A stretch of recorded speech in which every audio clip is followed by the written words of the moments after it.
بسم اللہ الرحمن الرحیم۔ پیارے بہن بھائیو السلام علیکم۔ امید کرتے ہیں آپ سب خیر خیریت سے ہوں گے۔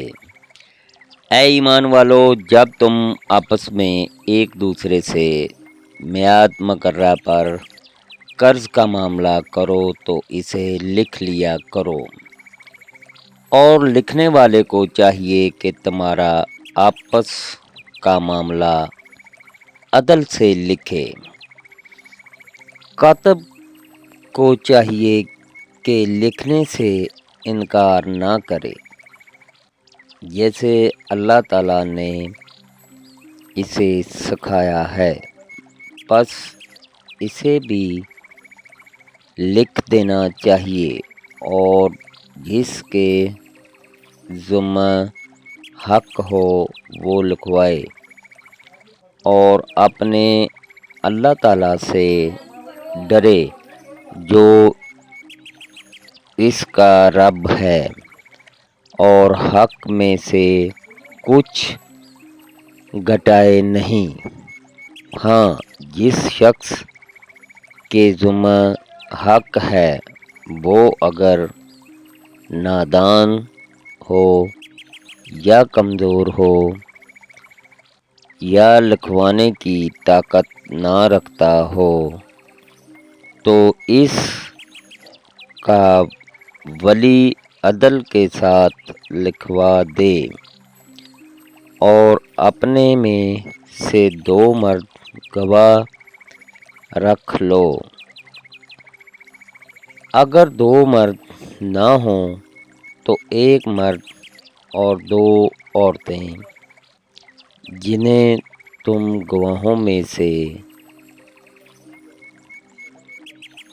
پسند کر لو، تاکہ ایک کی بھول چوک کو دوسری یاد دلا دے، اور گواہوں کو چاہیے کہ وہ جب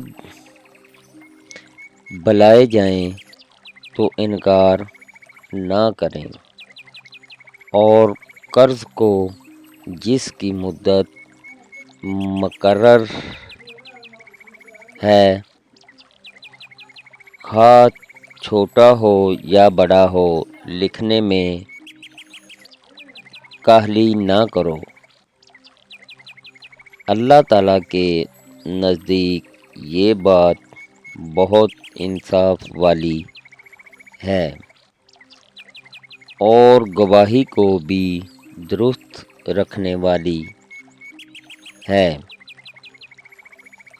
شک و شبہ سے بھی زیادہ بچانے والی ہے۔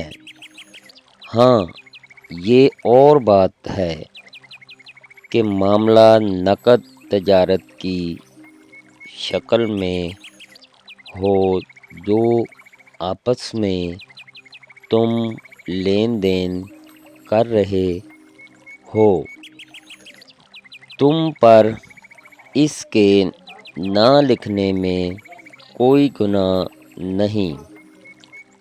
خرید و فروخت کے وقت بھی گواہ مقرر کر لیا کرو، اور یاد رکھو کہ نہ تو لکھنے والے کو نقصان پہنچایا جائے نہ گواہ کو،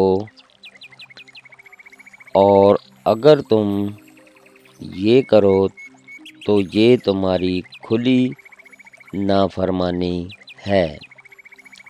اللہ سے ڈرو، اللہ تمہیں تعلیم دے رہا ہے، اور اللہ تعالیٰ ہر چیز کو خوب جاننے والا ہے۔